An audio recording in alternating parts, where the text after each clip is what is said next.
5, 4, 3, 2, 1. I think we are live now. Good evening, one and all. My name is Donato, and to my left, right, I have Alastair, who's dialed in all the way from Hawick in Scotland. Good evening, Alastair. How are you? Good, Donato. How are you? Good. I'm excellent. I do love the star. We've got to give a quick shout out to the brand you're wearing, because I've got the flash. Obviously, everyone knows I'm the flash. Seiski, and you know it. So, yes, a big shout out to Seiski for supporting you. To them, yeah. So, a big shout out there. But, yes, a lot has been happening, hasn't it, Alastair, since we last spoke? Yeah, it's been a while. It's been a wee while, Donato. And I have missed you. And for one reason or another, a lot's been going on. And a lot's been going on for you. So, for those who are listening, we've got a number of people. I've got to give a big shout out to Colin. As always, Colin Johnson, first in. I do know there are some other people watching as well, so feel free to say hello in the chat. If you are watching this on replay, you can leave comments below and ask questions or tell us what you thought of our chat. So we're going to be on here for, I don't know how long, Alastair. We're just going to have a chat because there's a lot to go through. Philly is on as well. Philly Horan, good evening, Philly. I don't think I've seen you before, but we'll say hello, Philly. But the format for this evening, we've got a sort of loose format as such, because with podcasts that I've seen, some of them have all sorts of paper and scripts and the zoom in cameras and this and that. But this one is just me and Alastair over there, yeah? And we're just going to chat to each other. And today's theme, this evening's theme, is how we deal with injuries. Because right now, both of us are injured. Both of us are very competitive. Alastair is current world champion and world record holder. So I'll let Alastair explain a bit more of his background, who he is, what he does. As you can probably tell how he speaks, he is from Scotland, and we do love the Scottish. And because there's some brilliant runners have come out of Scotland, and Alastair is one of those as well. And he's current. He's not from historically 10, 20 years ago used to be world champion. He's a current world champion and world record holder right now. So tell us a bit more about yourself, Alastair. Background of running and what you do, what your distances are. As you said, I am indeed Scottish, from Hawick in the Scottish borders. Run for club as TV Dill Harriers, and I'm current world M65 10k champion and 5,000 champion. 5k, 10k on the road and 5,000 on the track, and hold the world records in both distances. Excellent. Also hold the world record for 3k, 3,000 meters indoors. And I've won various titles, British cross-country champion, international cross-country champion for my particular age group. Fantastic. So I've done okay, as the saying goes. I think that's brilliant. I just wanted to add a little bit. I do recall, Alastair, from what I've read, and people will correct me if I've got the facts incorrect, and I'm sure you will, Alastair, but from what I recall, you're very modest, because at the cross-country world championships, is it right that you nearly lapped quite a lot of the competitors? It was actually the British and Irish one. I didn't. Oh, the British and Irish one. Sorry, yeah. I did lap one or two, but hey ho. You were going at some basically from the off. Nobody saw you. You'd gone out so fast, and so brilliant athlete. And Philly's saying she does love running a 5k. So you're in the right audience here, Philly, because Alastair, whilst I do marathons and I've done other distance, Alastair, I would say you're more of a middle distance runner, yeah? I would say, well, having said that, I run 5k, 10k? 5k, 10k, but I do like a 10 mile, but they're few and far between. But I did run just over 55 minutes at the Brampton to Carlisle 10-mile race in 55 minutes. Yeah. I was going to say, and there's a decent half. I've not done a half marathon since I came back and ran as a master. I ran 66 minutes in my first time round. So there's a decent half marathon lurking in there. If I ever get back fit and running at my best. So that's keeping me going. That was one of the goals for sort of September, October, but I'll have to see how it goes now. But I was going to say, what's your current 5k time? 5k, was it 16:35 I ran? 16:35 for a 67-year-old. Yeah. Wow. That is incredible. And Colin's just added, it said it's no disgrace to be lapped by a legend.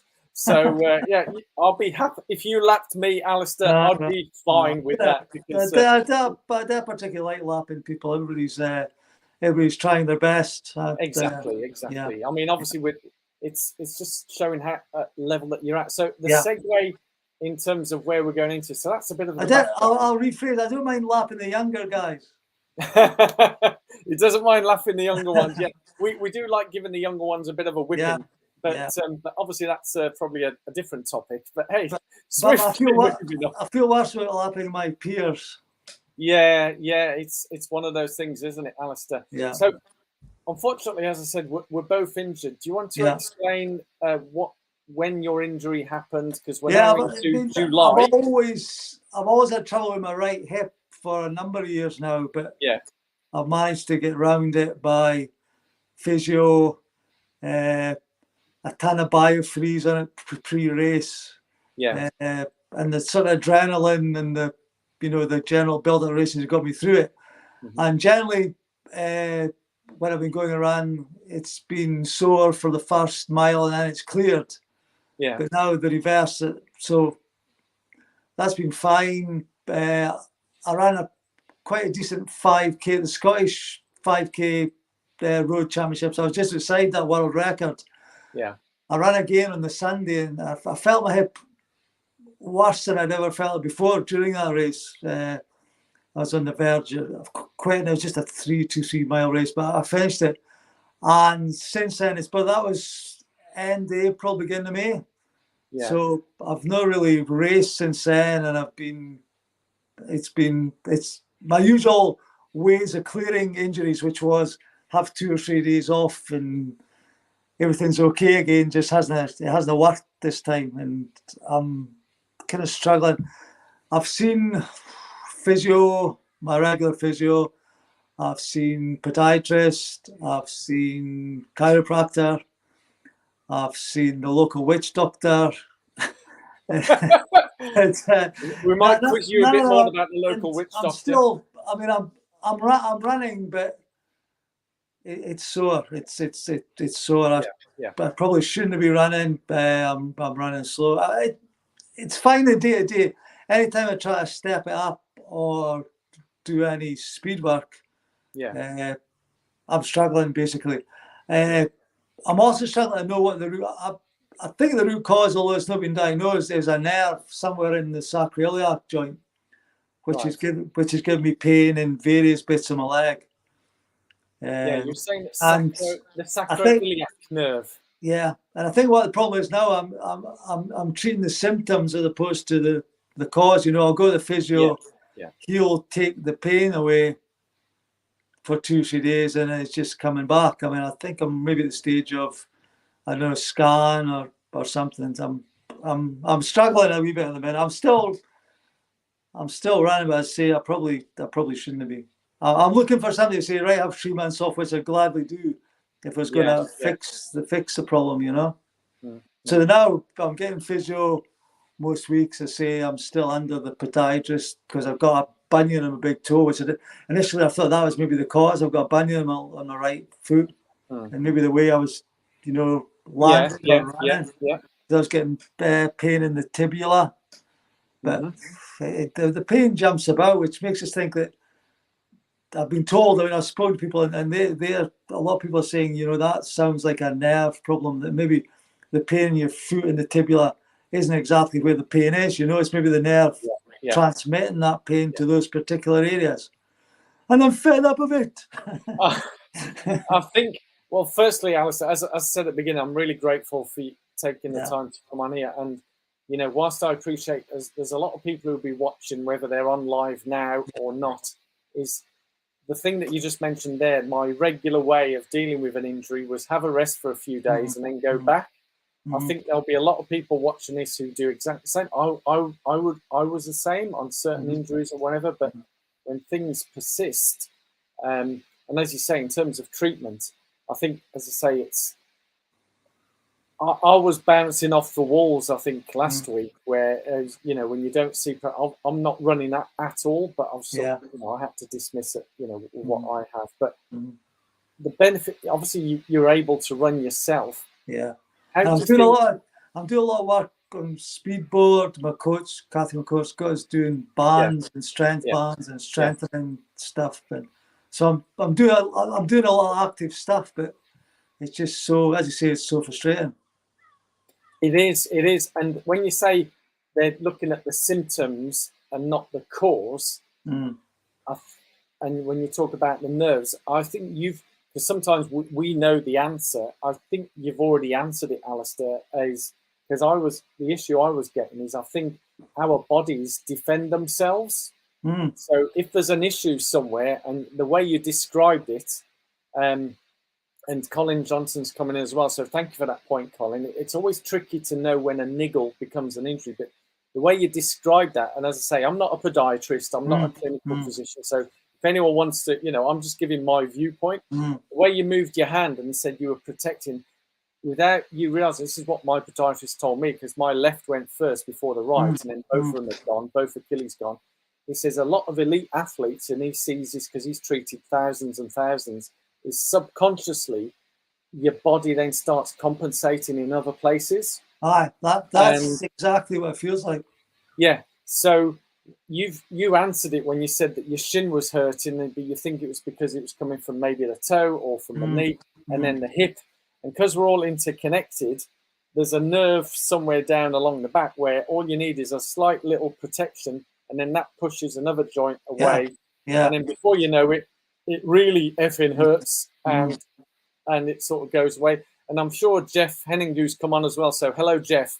I know he had Achilles issues last year, and he's overcome them, and he's now knocking on the door of a sub 25k, which will be his fastest ever. It'll be his fastest ever parkrun, from what I remember, Jeff. And he's in his mid 50s or early 50s, and but I remember saying to him, I said, go and see a professional. So you've seen professionals, which is the best thing. I always say that. So although I'm going to quiz you. So you mentioned you're seeing a physio, and she's your regular physio. Yeah. Is that right? Yeah. Yeah. I've seen my regular and another one, so I've been spreading my wings. You've gone for a second opinion. Yeah. You've gone for a second opinion. Yeah. So I was hoping you were going to say I could really see the second one. Do you know what, Alastair? I done exactly the same. When the podiatrist said you're out for 6 months, I nearly said, bollocks, mate, I know better. So I went to another podiatrist, and they said, and they said 10 months. They said there was still something wrong, but then they missed the other bit that he found. So I went back to the original guy and I said, look, you obviously know what you're talking about. So by the way, Jeff's 56. So well done, Jeff. We'll get you sub 20 soon, mate. Yeah. But so physio, you went for a second opinion. Isn't that brilliant? So those watching, we all went for a second opinion, especially when it's bad news, isn't it, Alistair? We don't believe, because one of the things that was told to me is sometimes it's a bit like mourning a death, a loss. Yeah. And we don't want to accept, we're in denial that we have an injury. Not the River Nile denial, but we're in denial. We're a sad bunch, aren't we? I know. But maybe with the group of people that we've got online at the moment, because there's a lot of very experienced runners here with Colin and Jeff. And from what Philly was saying, in terms of a 19 minutes 5K is absolutely brilliant, Philly. So, keep at it. But so multiple physio, chiropractor. What made you go for chiropractor? Did you think they maybe because knock something back in place? Because there's a special deal on our local. A special deal.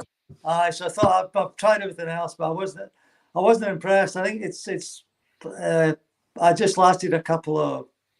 They want to sign me up for 11. They said, "Yeah, we'll fix this in 11 sessions." I thought, it looked like a bit of a con, to be honest. And that didn't go. And did they just knock some things about and then? For both times I went, I signed up for 4. I went a couple of times, but it wasn't. It wasn't for me. Yeah. It wasn't for me. Let's moving swiftly on. Moving swiftly on. Then the podiatrist. So, a podiatrist, is this one podiatrist, or did you see multiple? They were pretty good. They looked at my gait because I went to things because one of the things I thought, because of my bunion, I felt like I was running over on one side of my foot. So they looked at running gait, but it wasn't. The right leg was weaker. They did you know, the analysis running gait, Yeah. which I'd never had done ever before, to be honest. And came back, and what they did was they gave us a sole they built out one side of a sole. Yeah. And stuck in, but it's not made much difference, to be honest. I've ditched that as well. I'm going back. I'm going back. I mean, I've got pain in my toe. I feel that maybe I need something on the toe. The toe is almost fused with the bunion.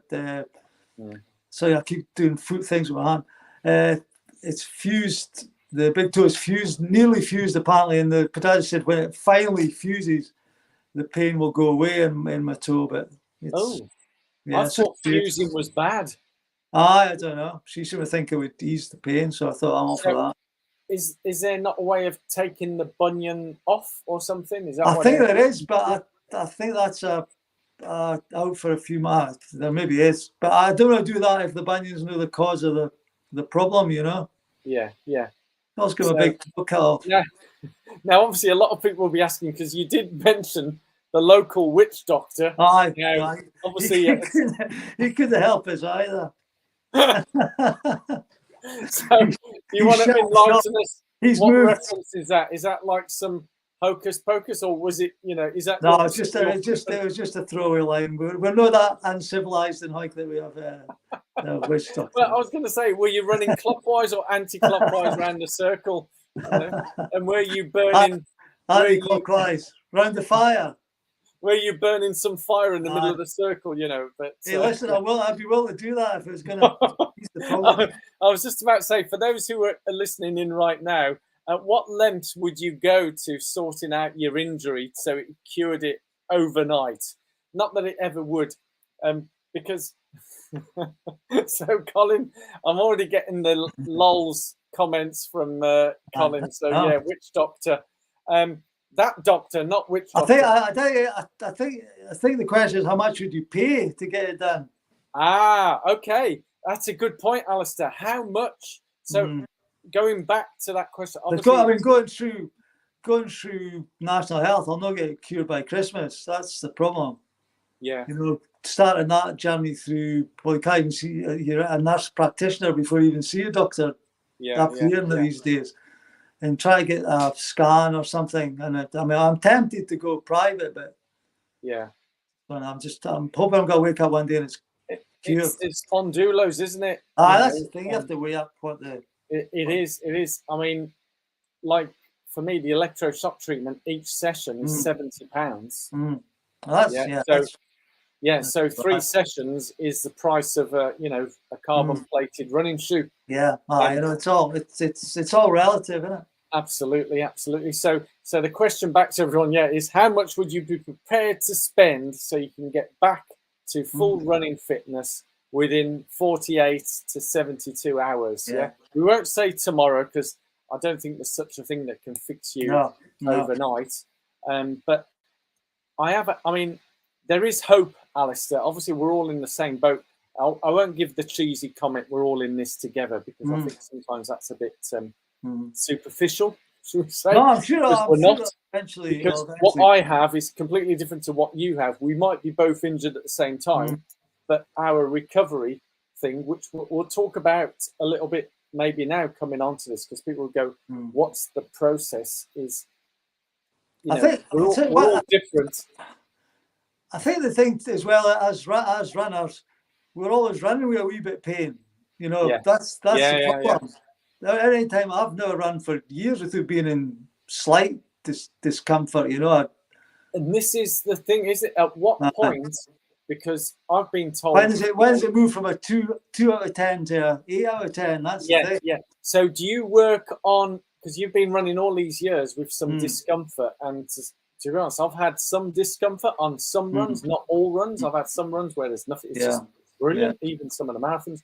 And by the way, Colin's come back saying, because he's penniless, he'd only spend £1.50. So that's a lot of money for someone who's got no money, Colin, because that's a lot of money. So for someone who's earning good money, that'd be like, £10,000. If someone's on a big salary, they'd be probably happy to spend. That's a very rusty knife, £1.50.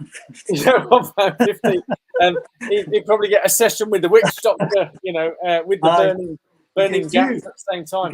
2 sessions or 150.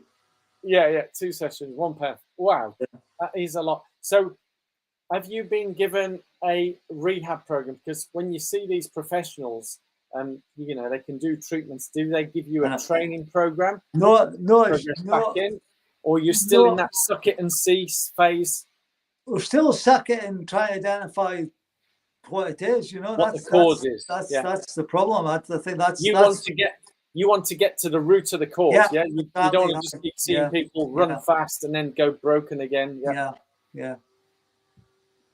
Okay. Yeah, I need to get to I need to start that belatedly. I need to start that journey. You know, from root cause to treatment to There is that. I mean, with one of the things that the podiatrist, and there's plenty of YouTube videos out there, and I have got a video coming out specifically about Achilles tendinopathy, and some professionals out there that have put out some really good information. But there's also an awful lot of misinformation out there where, you know, so I've got a video coming out just as a little teaser to everyone. Of 3 videos, 2 of how it can help. So for some people who might not be able to afford podiatrists and all that type of stuff, there are 2 videos out there that I found really useful, and there's sort of to rehab a tendinopathy, which is completely different to what you have, Alastair. Obviously, I think what you have is quite complicated. That's why we're still here after a few months. But I've also published a video which I just found shockingly bad. So bad, it's got hundreds of thousands of views, and thousands of people have commented, wow, brilliant, what a solution that is. And I won't say what the solution is, this guy, but he's gone through like 5 or 6 things that don't work, which my podiatrist told me in the first 5 minutes of a £45 session. So that guy spent, I don't know how many months doing 5 or 6 different things. All of them didn't work to fix his tendinitis and tendinopathy.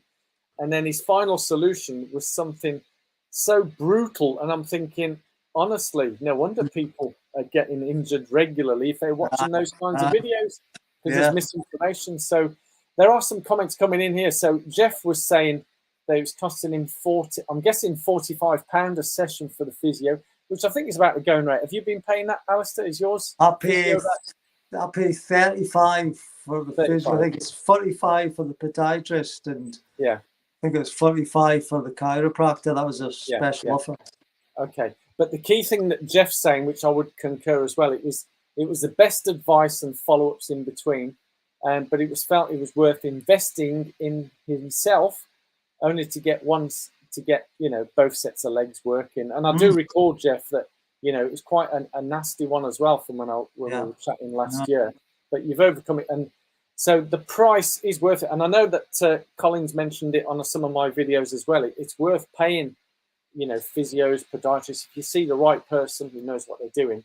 Definitely. And yes, there's those videos where you can maybe but as you're working on right now, you've seen the physio, the chiropractor, the podiatrist, the witch doctor, and still can't get to the root cause. Candlestick maker. So, and as Colin was saying, is that, all runners have niggles, but it teaches us how to manage those niggles. And I mean, do you have anything that, because we talk about, or what I've seen is 2 graphs. So people who go back to running, so you're obviously playing it wise that you're not doing speed sessions. So you're just doing easy runs. How many runs a week are you doing now? I'm still at most days, but probably shouldn't be. I mean, sometimes I can get further than other days. I'm probably a bad example of what I should be doing. They haven't advised you to not be running, Alastair. This is a public confession now. No one has said at the minute, stop running. Okay. But I know myself when I'm out that I'm not running right. I know how I run, and I know how I'm running now, and it's not right. It doesn't feel right. So do you feel maybe, and I'm just being brutally frank, even though my name's Donato, and you can take this any way you want, Alastair. Do you think it might be worth stopping running? I guess. Cutting back? You know, maybe just do 3 times a week instead of maybe 5 or 6 times a week. I've been dabbling with the cross training actually. 2-3 days, you know, the day I might stick in that instead of run. No, you're probably right. I mean, I probably should have a day off here and there. Yeah, because I mean, for me, I've resigned to the fact of completely stopping. So the biggest issue I found is I was still waking up early in the morning and still wanting to get up and go for a run. In fact, one morning, because I was so half asleep, most of my runs I'm half asleep anyway, but I literally went into the living room and was about to put my run gear on, and I suddenly did wake up and I thought, what am I doing? I'm injured. I've been told not to run. So I then put the running gear back down and then started doing yoga. So the hardest thing for me was replacing that hour, because it's the warm up. It's not just the run, it's the warm up before the run, then the cool down, then the stretching, and then it's a big part of your it's not a big part, it's part of your day. Yeah. So what do we do to fill that time? And welcome, Dan. Dan Runs has just joined in. Now, Dan's more of an ultra runner, so he can tell us more about injuries that he may or may not have had. But how have you looked at, and people who are watching right now, how do you fill in your time when you normally ran and you've been told not to run? How do you fill your time to do something productive or do something that you enjoy? Because a lot of it is what's going on up here. Oh, definitely, you know, we've suddenly lost something that we really enjoyed, that we're really good at. The biggest bit they miss is the races. That's what I'm missing in a minute. I've not raced in 3 months. That's the bit, the build up to a race, the going to a race, the meeting people, the race. I'm missing that more than the. I'm still running, but I miss that. I'm missing that more than I miss if I was taking a day off. You know, that's the kind of driving force, isn't it? That's the the racing bit. And again, you can take it or leave it, and some people might do this, but for me, I still like to be involved. So I've already missed 2 races of not running, but I went along. I think it's the social side of the race as well, you know. So I went along and spectated and supported. I mean, one of the races, I was part of a relay team. So all of a sudden, the relay team of 2 became a team of 1. And he had to run the whole marathon on his own. And he did. He done brilliant. But I went there, supported him, and just chatted, because it was like a multi-loop course. So 10 loops. So every 2 miles. For him, he was doing about 20 minutes, 30 minutes, depending on whether it was raining and muddy or not raining and muddy. So that was the lap differences. But I did get to eat a lot of ice cream that day, because there was an ice cream van at the race. And I got to chat to a lot of people. So for me, and then the other race, the 10K, which, you know, all the fast guys turned up, and I really wanted to race that. You know, it was local to me. It's like 5-minute walk from my house. But I went along and filmed it and met, you know, the hundreds of runners and lots of people we chatted with. And that sort of kept my social thing. But I mean, the race director said, "Oh, is this grinding you, Donato? Is this winding you up, you know, not being able to race?" And I'd sort of, it was a bit, but then the social side, I so much more enjoyed chatting with the guys. You still feel part of it, you know? Yeah. So do you feel maybe you can still go to these races and sort of spectate, support? Is that right? You get 400 or would that wind you up more? Would that wind you up more, or? Probably, because you get 500 people asking you what's wrong with you, and you have to explain to 500 people. Right. Yeah. No, I'm exaggerating. No, I do like to go, but it's not the same as actually being in the race. Yeah. I think, you know, it's funny you should say that, because when I was volunteering at the park on Saturday, I had lots of people come up to me saying, "Oh, you'll be back by next week." And I'm going, you obviously don't understand Achilles tendinopathy. It's different to tendinitis or whatever. But so I do get that. I just wanted to read what Dan Runs mentioned here. So is that Jeff's talking about, you know, as we get older, and rest days are more important now. So he only runs 4 days a week. And then he reads a lot more, which is good. So he's substituted, if I'm correct, Jeff, you've substituted the times that you're running, reading and learning about running, which is really good. I guess that's really good.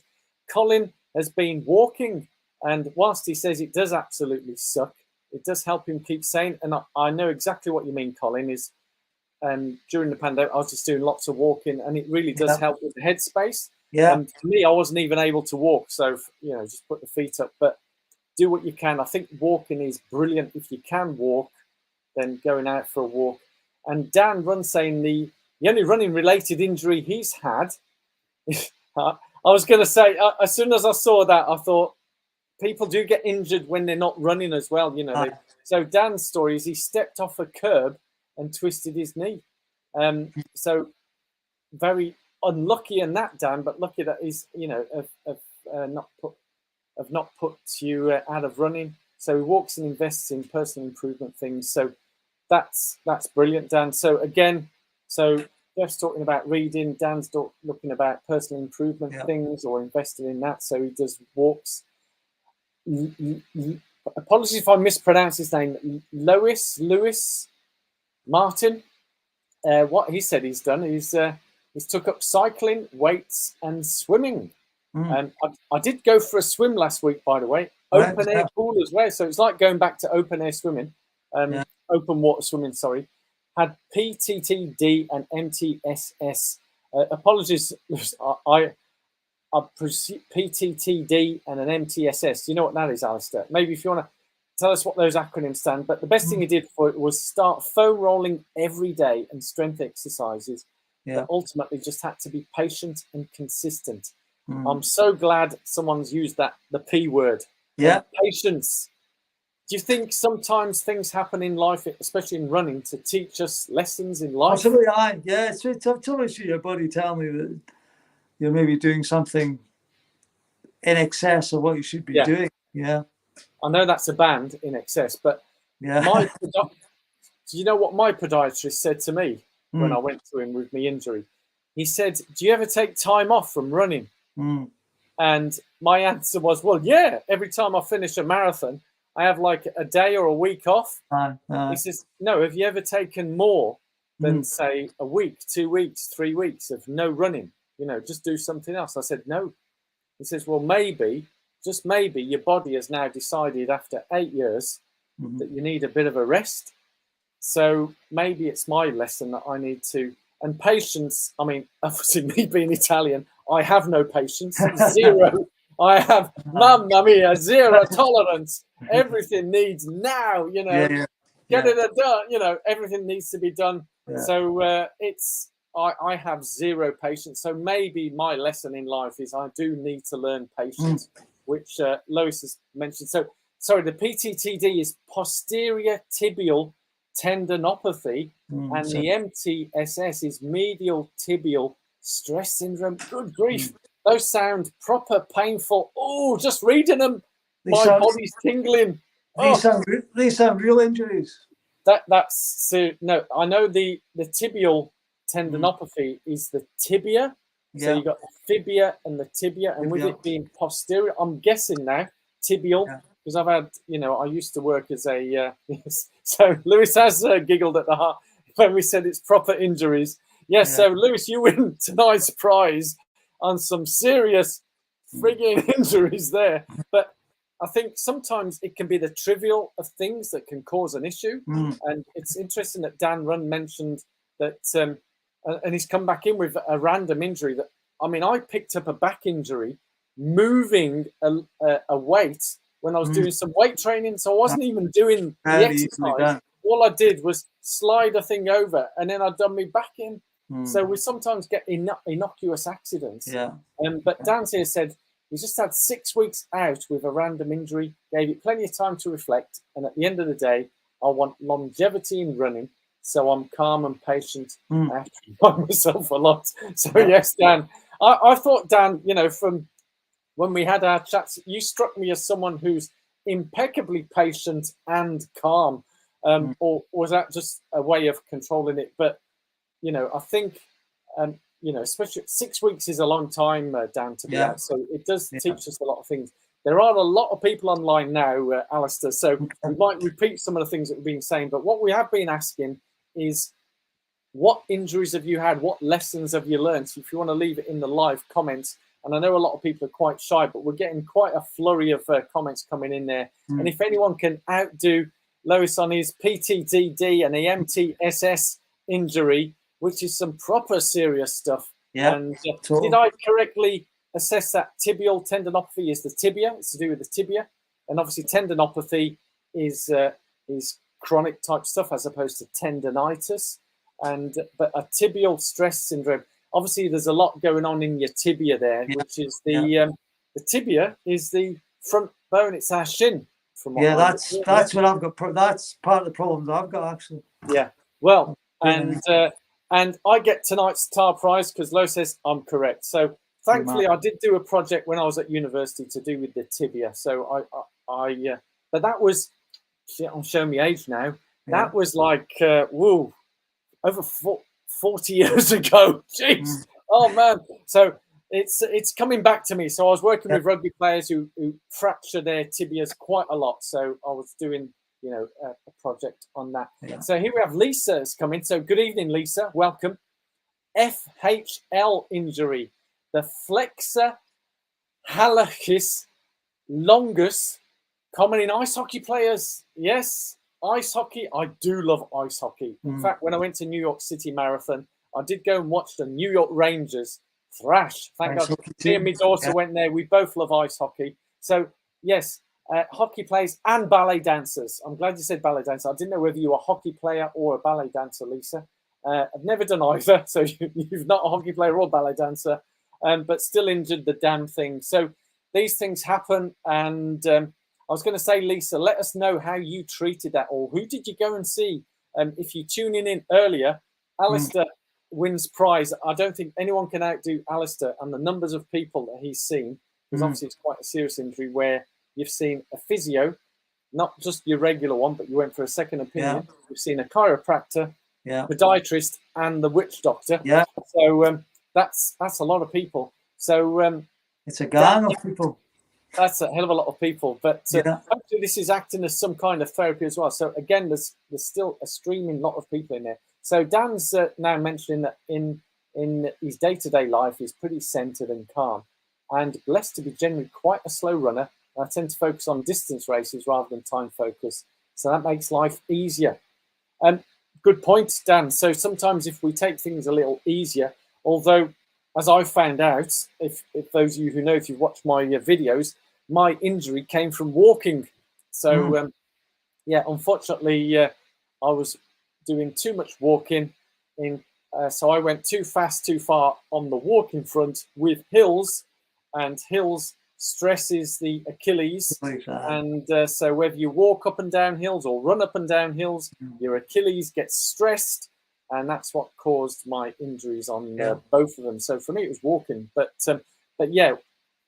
I know Dan is a seasoned ultra runner, so he's built up to that phase. So for me, I was going too long, too far, too quick. So that was my lesson learned. So I got to the root of it, but there's, in terms of the source, I could see, like yourself, Alastair, when my feet were planting, I could feel something wasn't right. There's no planting in that place. It felt weird. But yeah, so going forward, because obviously we like to keep the podcasts nice and tight, but intensity increasing, exactly. Chilled runners get injured less, absolutely.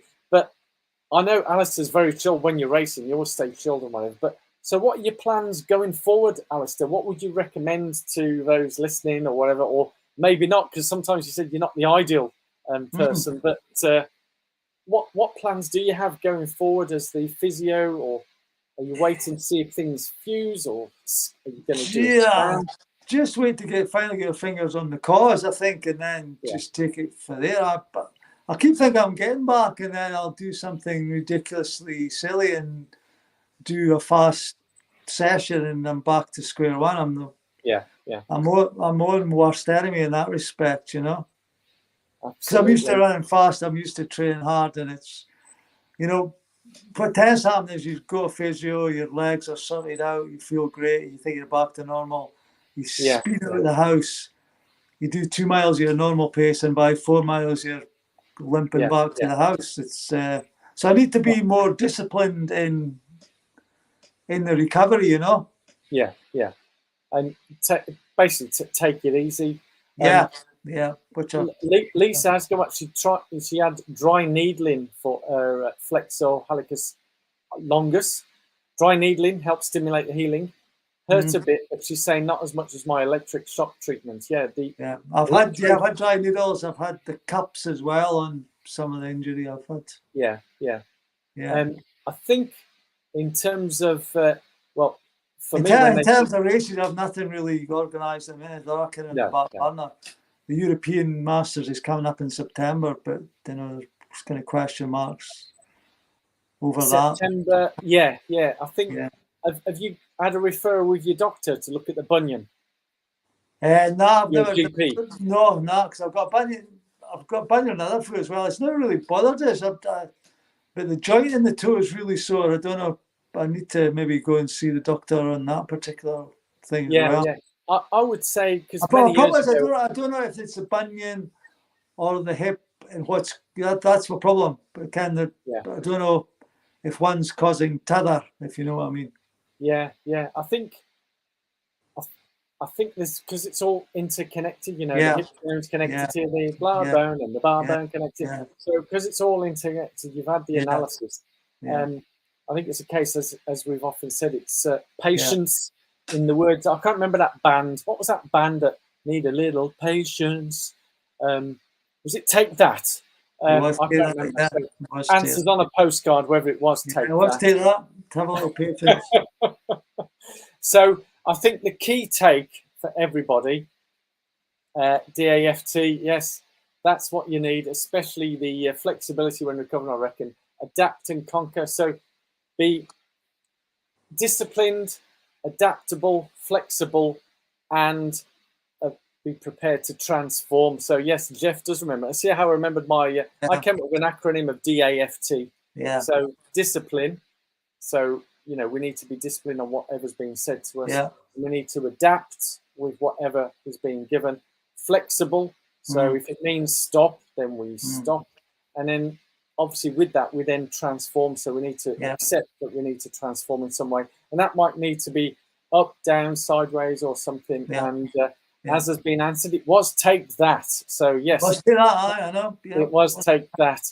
I think the key thing is speak to professionals and get to the root cause as quick as you can. And I think... I suppose you have to listen to your body as well. Even if you don't like what it's telling you, I think you have to listen to... listen to your body.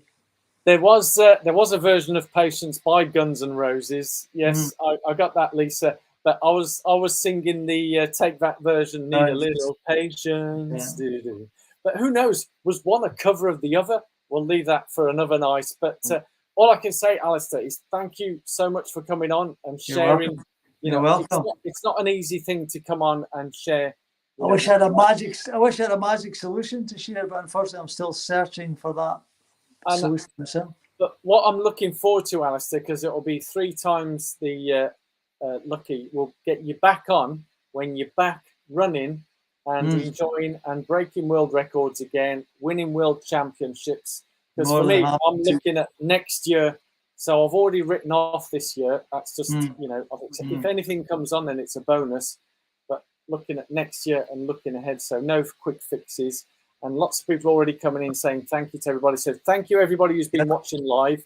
I've loved everybody's comments, because sometimes when we're here chatting live, we don't get big audiences. We're not one of these mega YouTube channels that gets 50, 60 people all in at the same time.